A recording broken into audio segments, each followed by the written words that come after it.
오늘도 우리 옆 사람과 이렇게 인사를 나누겠습니다. 산다는 것은 황홀한 것입니다.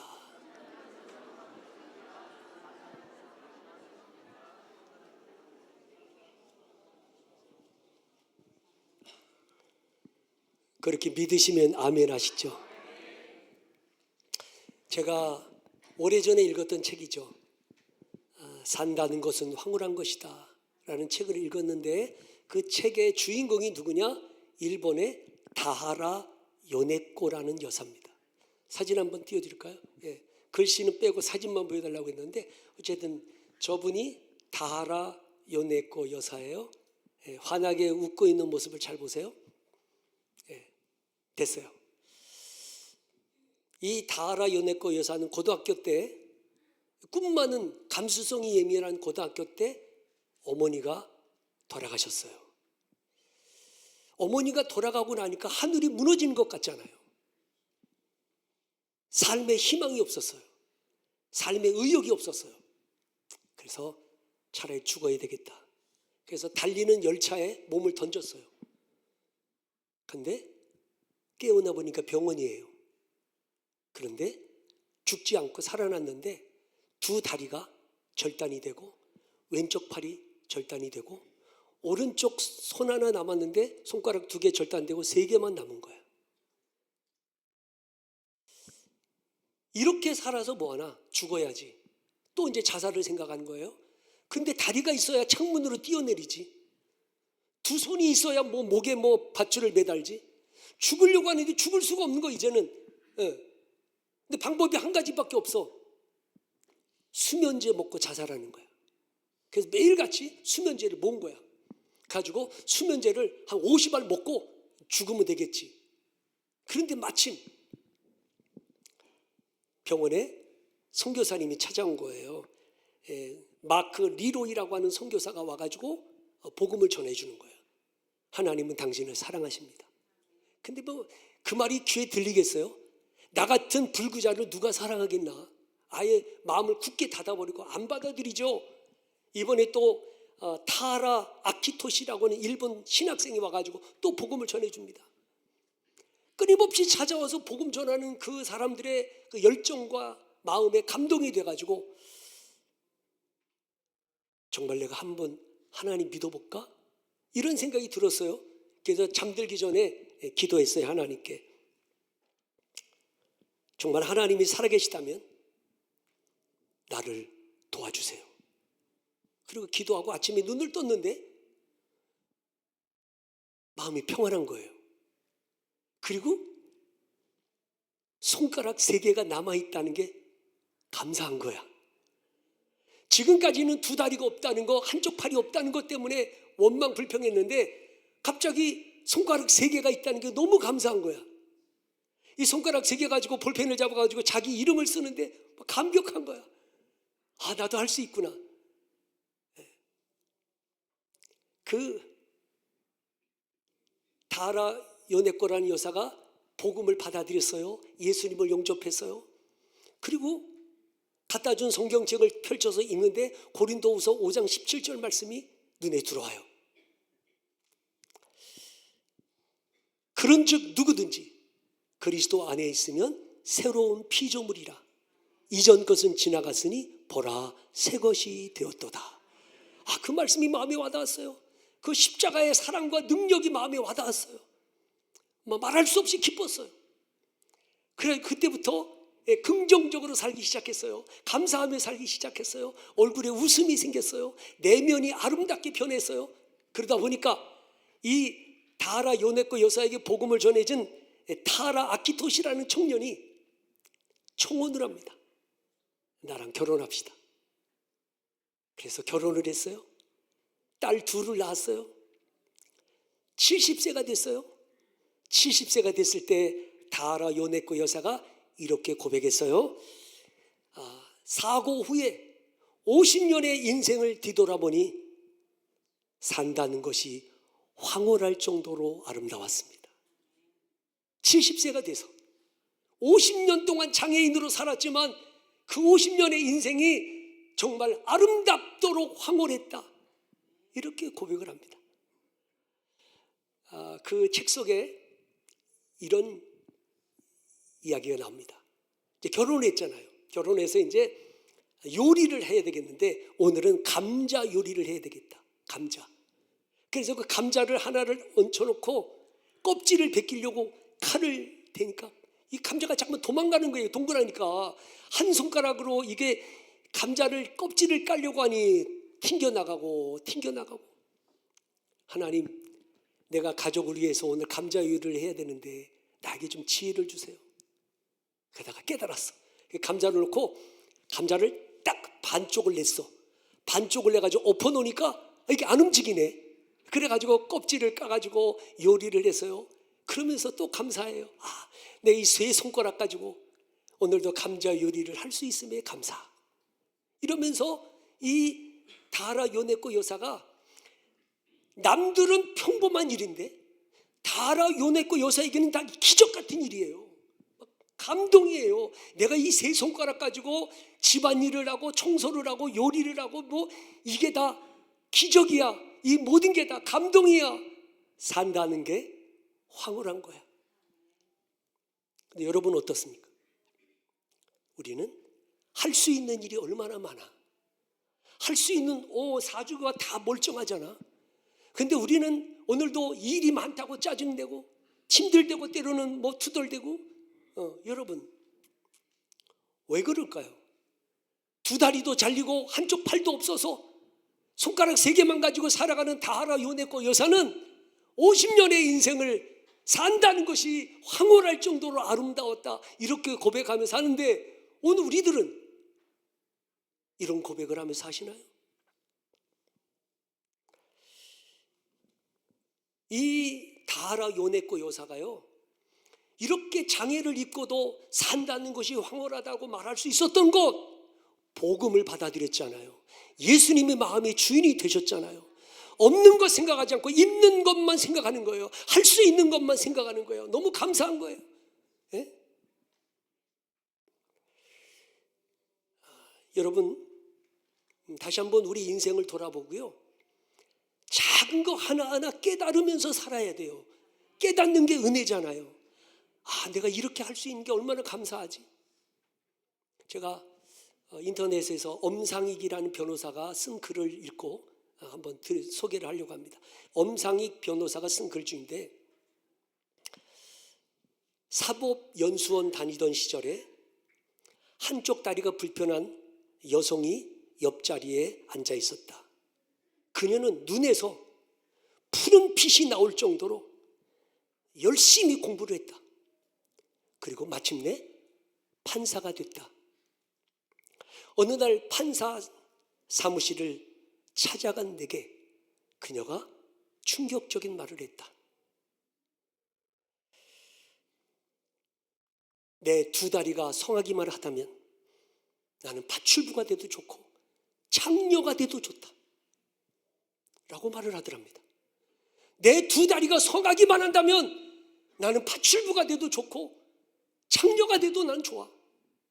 두 다리가 성할 수만 있다면 이라고 말하는데 충격을 받았어요. 그녀에게 걷는다는 것은 기적이고 걷는다는 건 행복이었어요. 오늘도 여러분 자신이 얼마나 행복한 사람인지 날마다 깨닫는다면 하루하루가 기적일 거예요. 여러분 보고 듣고 걸을 수 있다는 것만으로도 산다는 것은 황홀한 거예요. 여러분 두 눈이 있어서 아름다움을 볼 수 있고 두 귀가 있어서 감미로운 음악을 들을 수 있고 두 손이 있어서 부드러움을 만질 수 있고 두 발이 있어서 자연스럽게 걸어 다닐 수 있고 가슴이 있어서 기쁨과 슬픔을 느낄 수 있다면 볼 수 있고 들을 수 있고 만질 수 있고 느낄 수 있는 것만으로도 우리는 산다는 것이 황홀한 거예요. 제가 고등학교 때 기도하다가 성령을 받았고 성령이 임하니까 방언이 터졌어요. 그날로부터 산다는 것이 너무 황홀했습니다. 그렇게 기쁠 수가 없었어요. 하늘의 구름을 봐도 들에 핀 들풀을 봐도 지나가는 사람을 봐도 세상이 그렇게 아름다울 수가 없었어요. 너무 행복했어요. 산다는 게 행복했어요. 그때 제에게 일어난 변화가 있었습니다. 뭐가 변했냐? 그렇게 성령 받고 나니까 기도하는 게 너무 즐거운 거예요. 기도 시간이 기쁜 거예요. 성경 읽는 게 너무 기쁜 거예요. 전도하는 게 즐거웠어요. 그래서 저는 그때 고등학교 때 가슴에다 큰 북을 치면서 동네방네 다니면서 전도하고 다녔어요. 신학교를 들어가가지고 4년 동안 구로역에서 명왕역까지 전철 안에서 전철 전도를 4년 동안 하면서 다녔어요. 너무 기쁜 거예요. 예수 믿고 구원받은 게 기쁜 거예요. 말할 수 없는 기쁨과 감격을 누렸어요. 중요한 건 이거예요. 제가 지금까지 개척해서 37년 동안 목회했어요. 왜 힘든 일이 없었겠어요? 왜 어려운 일이 없었겠어요? 힘들고 어려운 일 참 많았죠. 근데 중요한 건 37년 동안 제가 목회하면서 너무 행복했어요. 지금도 제 고백은 그거예요. 산다는 것은 황홀한 것이다. 여러분, 주일날 아침에 눈을 떠서 건강한 모습으로 강단에 서서 말씀을 함께 나눌 수 있는 거 얼마나 행복한 시간이에요. 예, 산다는 건 황홀한 거예요. 복음성가 가운데 오직 예수뿐이네 라는 복음성가 있어요. 가사가 이렇습니다. 은혜 아니면 살아갈 수가 없네. 호흡마저도 다 주의 것이니 세상 평안과 위로 내게 없어도 오직 예수뿐이네. 은혜 아니면 살아갈 수가 없네. 맞아요. 여러분, 하루하루 내 힘으로 살아가는 게 아니에요. 오늘도 우리는 성령의 은혜로 하루하루 살아갈 때 산다는 것이 황홀해지는 거예요. 은혜로 사는 게 은혜로. 예? 예수님 믿는다는 건 종교 생활에 그치는 게 아니에요. 예수 믿는 거는요, 가치관이 변화되죠. 인생관이 변화되죠. 세계관이 달라지죠. 그러면서 내가 변화되고 달라지는 거예요. 지금 사도 바울은요, 이 빌립보서 쓸 때요, 로마 감옥에 갇혀 있잖아요. 로마 감옥에 갇혀 있으면서 빌립보 교인들에게 편지를 쓰고 있는 거 아닙니까? 예? 그 차디찬 감옥에서, 외롭고 고독한 감옥에서 그는 우울하거나 좌절하지 않고 도리어 이렇게 말하잖아요. 주 안에서 항상 기뻐하라. 내가 다시 말하노니 기뻐하라. 무엇이 바울로 하여금 그 상황과 환경을 초월한 기쁨을 누리게 한 것일까요? 디모데후서 4장 17절에 말합니다. 주께서 내 곁에 서서 나에게 힘을 주심은, 주께서 내 곁에 계시다. 나와 함께 계신 주님, 내 곁에 계신 주님으로 인해서 그 은혜로 인하여 감옥에 있으면서도 기쁨을 누리고 있습니다. 여러분, 기쁨이라는 이 단어가 헬라어로 카라라고 그래요. 카라. 헬라어로 은혜라는 단어가 카리스예요. 카리스. 그래서 이 카라라는 말과 카리스라는 말이 한 단어에서 파생된 건데, 여러분, 기쁘게 사는 길은 오직 하나, 하나님의 은혜 안에 있을 때 기쁨을 누리는 거죠. 성령의 은혜가 임할 때, 말씀의 은혜가 임할 때, 그 은혜가 내게 임하면 마음에 샘솟는 기쁨이 솟구치게 됩니다. 예? 여러분, 우리가 잘 아는 것처럼 초대교회 성도들은요, 우리처럼 이렇게 평안하게 지내지 않았어요. 엄청난 박해와 환난과 죽음의 위협이 그들에게 닥치지 않습니까? 그 특별히 유대인들이 기독교인들을 얼마나 많이 박해했습니까? 그래서 유대인들에 의해서 초대교회 스데반 집사님은 돌에 맞아 죽고, 야고보 사도는 헤롯 왕 때 순교해서 죽고, 거기다가 로마의 황제들이, 네로 황제가, 또 도미티아누스 황제가 기독교인들을 얼마나 박해했습니까? 기독교인들을 잡아다가 사자밥이 되게 하고, 불에 타서 화형에 처하기도 하고, 옥에 가두기도 하고, 뭐 말할 수 없이 기독교인들이 환난과 박해를 받았단 말이죠. 그래서 그 당시 그 로마 황제의 박해를 피해서 기독교인들이 어디로 피난을 갔습니까? 지하 동굴로 갔죠. 카타콤, 일명 카타콤이라고 하는 지하 무덤, 그 지하 무덤 속으로 들어가가지고 지하에서 일평생을 사는 거예요. 제가 로마에 갔을 때 가이드가 설명을 해주기를, 이 카타콤에서 사는 사람들은 40년을 넘게 살지 못했습니다. 왜? 햇빛을 못 받으니까. 평생을 지하 땅굴에서 습기가 찬 지하 땅굴에서 살다 보니 40년을 못 넘기고 죽는 거예요. 그런데도 그들은 신앙의 자유를 위해서 그 카타콤에서 지하 동굴에서 평생을 예배하며 기도하며 그렇게 살다가 그들은 그곳에 무덤을 만들고 거기서 살아요. 중요한 건 이거죠. 그렇게 초대교회 성도들은 박해를 받고 환난을 당했지만 그들의 얼굴에는 웃음이 있고 마음에는 기쁨이 있었어요. 뭐 때문에? 성령의 은혜 안에 살았기 때문이에요. 성령의 은혜 안에 살아야 하루하루가 기쁜 거예요. 산다는 것이 황홀해지는 거예요. 여러분 보세요. 오늘 우리의 인생에 뭐 숱한 문제들이 있잖아요. 돈 문제, 자식 문제, 건강 문제, 뭐 얼마나 문제가 많아요. 몸이 아프고 막 그런 거 일일이 문제 속에 묻혀 살다 보면 기쁨을 잃어버려요.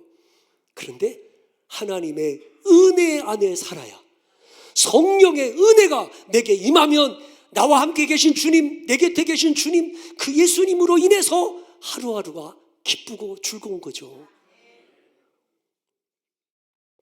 사도행전 13장 52절 말씀에 제자들은 기쁨과 성령이 충만하니라 라는 말씀이 있어요. 기쁨과 성령이 충만하다. 다시 말하면 성령 충만은 곧 기쁨 충만인 거예요. 성령이 충만하면 기쁨이 충만해지죠. 사도행전 7장 56절에 스데반이 성령 충만하여 라고 말합니다. 성령 충만했어요. 그런 스데반 집사님이 산헤드린 공회원 앞에서 신문을 받을 때 사람들이 스데반의 얼굴을 보니 그 얼굴이 천사의 얼굴과 같다고 했습니다.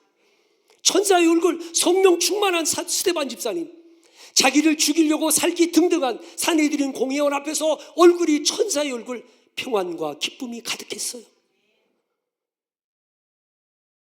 여러분, 오늘도 우리가 성령의 은혜를 힘입어 살아야 이 광야 같은 세상을 살면서도 산다는 것이 황홀한 거예요. 하루하루가 다 감사하고 기적이고 은혜인 거예요. 히브리서 11장 24절로 25절에 이런 말씀이 있어요. 믿음으로 모세는 장성하여 바로의 공주의 아들이라 칭함받기를 거절하고 도리어 하나님의 백성과 함께 고난받기를 잠시 죄악의 낙을 누리는 것보다 더 좋아하고, 거기 중요한 게 있어요. 잠시 죄악의 낙을 누리는 것보다. 여러분, 모세가 누구예요? 애굽의 왕자잖아요. 애굽의 왕자니까 부귀 영화, 세상의 쾌락, 날마다 무희들을 불러놓고 술을 마시면서 얼마든지 낙을 누릴 수 있지만 그게 좋지 않았어요. 그보다는 하나님의 백성과 함께 광야의 고난길을 택합니다. 왜? 장차 하나님 앞에 받을 상급을 바라보았기 때문이죠. 중요한 건 이거예요. 잠시 죄악의 낙을 누리는 것보다. 여러분, 세상에서 누리는 쾌락은요 일시적이잖아요. 잠깐이잖아요. 지나가는 거잖아요. 솔로몬이 전도서 2장 1절에서 이렇게 말합니다. 나는 내 마음에 이르기를 자 내가 시험 삼아 너를 즐겁게 하리니 너는 낙을 누리라 하였으나 보라 이것도 헛되도다. 솔로몬이 세상에서 누린 낙이 얼마나 많습니까? 하루에 먹는 음식이 얼마며 여인들만 1000명을 거느리고 살고 시시껏 세상의 낙을 누렸지만 마지막 결론은 헛되다는 거 아닙니까? 세상의 쾌락은 그때뿐인 거예요. 우리가 잘 아는 만인의 연인으로 불렸던 마릴린 먼로, 이 마릴린 먼로라는 여인은 1962년 36살의 나이로 사망하게 됩니다. 그런데 1962년도에 마릴린 먼로가 벌었던 돈이 얼마냐? 2억 달러야. 2억 달러. 근데 그 2억 달러가 1962년도에 2억 달러가 지금의 돈으로 환산하면 7조가 넘습니다. 2억 달러니까. 우리나라 돈 말이 2억 달러면 거의 2천억인데 그게 62년도하고 지금 가지고 환율을 계산하니까 거의 7조 원이 넘는 돈이더라고. 어마어마한 돈이에요. 1962년도에 우리나라의 1인당 국민소득이 거의 100달러밖에 안 됐어요. 100달러. 지금 37,000달러 되잖아요. 그러니까 370배란 말이죠. 7조 원이 넘는 돈을 갖고 있었던 여인이에요. 그것뿐이에요. 그 당시 마릴린 먼로는 세계적으로 아주 유명한 명성과 인기가 대단했던 여인 아닙니까? 거기다가 이 마릴린 먼로는 그 화려한 인맥, 정치계, 연예계 할 것 없이 당시 미국의 대통령 케네디 대통령과 연문설이 있었던 것처럼 하여튼 뭐 화려합니다. 가질 거 다 가졌습니다. 그런데 마음이 불안한 거예요. 초조한 거예요. 밤에 잠을 잘 수가 없는 거예요. 그래서 약물을 복용하기 시작했어요. 그 마지막에 마릴린 먼로 사망 원인이 뭐냐? 약물 과다 복용이에요. 약물을 너무 많이 먹어서 깨어나지 못했어요. 왜 그랬을까요? 여러분 이걸 아셔야 돼. 많은 재물이 내게 기쁨을 주는 게 아니에요. 명성과 인기가 기쁨을 주는 게 아니에요. 화려한 스펙이 나에게 기쁨을 주는 게 아니에요. 진정한 기쁨은 이런 어려움과 문제와 고난이 있지만 그럼에도 하나님의 성령이 내게 은혜를 주어 내 마음에 샘솟는 기쁨이 솟아나는 거예요. 그래서 예수님은 수가성 여인에게 이렇게 말씀하신 거예요. 이 물을 마시면 다시 목마르려니와 내가 주는 물을 마시는 자는 그 속에서 영생하도록 솟아나는 샘물이 되리라. 주님이 주시는 기쁨, 성령의 은혜 안에서 누리는 기쁨, 이런 기쁨이라야 우리가 산다는 것이 황홀해질 수 있는 거예요. 하박국서 3장 17절 18절에서 선지자가 이런 고백을 하지 않습니까? 비록 무화과 나무가 무성하지 못하며 포도나무가 열매가 없으며 감람나무에 소출이 없으며 밭에 먹을 것이 없으며 우리의 양이 없으며 외양간에 소가 없을지라도 나는 여호와로 말미암아 즐거워하며 나의 구원의 하나님으로 말미암아 기뻐하리로다. 다 없어요. 무화과 나무가 무성하지 못해 포도나무 열매가 없어요. 감람나무에 소출이 없어요. 밭에 먹을 것이 없어요. 우리의 양이 없어요. 외양간에 소가 없어요. 다 없어요. 바벨론의 침략으로 온 땅이 황폐케 되고 처참한 상황에 처했지만 선지자는 기뻐하고 있습니다. 무엇 때문에? 하나님이 우리를 버려두지 아니하시고 마침내 우리를 구원해 주실 거라고 하는 하나님에 대한 소망이 있었기 때문이죠. 여러분, 산다는 것이 녹록하지 않잖아요. 참 힘들 때 많잖아요. 하지만 성령의 은혜 안에서 하루하루 감사하며 사세요. 일상의 삶이 기적이라는 걸 깨닫고 사세요. 살아있음에, 기도할 수 있음에, 하나님의 은혜 안에 살아가고 있음에 감사하며 사세요. 제가 이제 교단 총회장이 돼서 이제 5월 달까지 임기인데 총회장 돼서 보니까 좋은 일도 있지만 힘든 일이 많더라고. 고소고발 사건이 많아. 계속 고발하고 고소하고 막 이런 사건을 처리해야 되니까 총회장, 이게 총회장 마음 쉽지 않네. 쉽지 않아요. 하지만 저는 감사하고 있어요. 5월 달까지 잘 마무리할 거예요. 기쁘게 합니다. 감사하면서 합니다. 예. 뭐 제가 생각할 때 내 체력으로는 감당할 수 없는데 하나님의 은혜로 하고 있는 거예요. 예. 전국을 다녀요. 예. 여기저기 뭐 갈 곳이 너무 많은 거예요. 오라는 데가 너무 많은 거예요. 하지만 하나님의 은혜로 기쁘게 하고 있어요. 저는 그렇게 생각해요. 살아있는 게 기적이고 이렇게 살아가는 것이 은혜이고 산다는 것이 황홀한 거예요. 오늘 여러분 주찬영교회 성도 여러분 인생 너무 힘들게 사지 마시고요. 하나님의 성령의 은혜 안에서 하루하루 감사하며 감격 속에 산다는 것이 황홀한 은혜를 누리며 살아가기를 주님의 이름으로 축원합니다. 기도하겠습니다.